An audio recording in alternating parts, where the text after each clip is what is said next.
मित्रांनो नमस्कार, पुन्हा एकदा आपले स्वागत. मित्रांनो, पगारवाढीचा टी फॅक्टर TOR म्हणजे काय, ज्याशिवाय 8वा वेतन आयोग लागू होणार नाही, लगेच जाणून घ्या या व्हिडिओच्या माध्यमातून. त्यापूर्वी तुम्ही चॅनलला सबस्क्राईब केलं नसेल तर सबस्क्राईब करा, व्हिडिओला लाईक करा आणि ही संपूर्ण माहिती आपल्या मित्र परिवाराला सुद्धा शेअर करून हा व्हिडिओ शेवटपर्यंत पहा, जेणेकरून तुम्हाला टी फॅक्टर समजेल.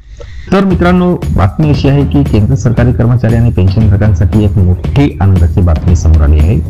भारत सरकारने अखेर 8व्या वेतन आयोगाला हिरवा कंदील दाखवला आहे. यामुळे आता केंद्र सरकारच्या लाखो कर्मचाऱ्यांचे पगार आणि पेन्शन आणि भत्त्यांमध्ये मोठी वाढ होण्याची शक्यता आहे.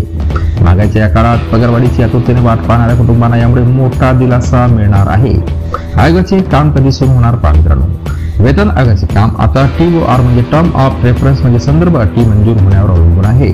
TOR म्हणजे एक महत्वाचा दस्तावेज जो वेतन आयोगाला कोणत्या विषयावर काम करायचे आणि कोणत्या मर्यादांमध्ये राहायचे आहे हे सांगतो.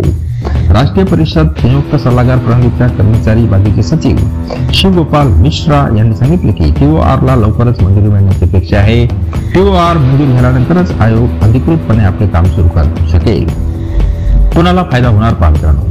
8व्या वेतन आयोगाचा फायदा सुमारे 50 लाख केंद्र सरकारी कर्मचारी आणि 65 लाख पेन्शनधारकांना होणार आहे. यात संरक्षण क्षेत्रातील कर्मचारी आणि त्यांच्या पेन्शनधारकांचे समावेश आहे. थोडक्यात देशातील एकूण सुमारे 1 कोटी लोकांना यामुळे आर्थिक बळकटी मिळेल अशी अपेक्षा आहे. अहवाल आणि अंमलबजावणी मित्रांनो, असा अंदाज आहे की 8व्या वेतन आयोगाचा अहवाल 2025 च्या अखेरीस येईल आणि तो जानेवारी 2026 पासून लागू केला जाऊ शकतो. जर सर्व काही नियोजित वेळेनुसार झाले तर फक्त 1.5 वर्षात कर्मचाऱ्यांच्या पगारात आणि पेन्शनमध्ये मोठा बदल दिसून येईल. पगारात किती वाढ अपेक्षित आहे पहा मित्रांनो. नवीन वेतन आयोगाअंतर्गत पगार आणि पेन्शनमध्ये 30 ते 34% वाढ होण्याची शक्यता आहे. सध्या केंद्र सरकारी कर्मचाऱ्यांचे किमान वेतन हे 18,000 रुपये आहे. नवीन आयोगानुसार हे वेतन 32,940 ते 44,280 रुपयापर्यंत जाऊ शकते. आयोग लागू होण्यापूर्वीच महागाई भत्ता देखील सुमारे 60% वाढण्याची शक्यता आहे.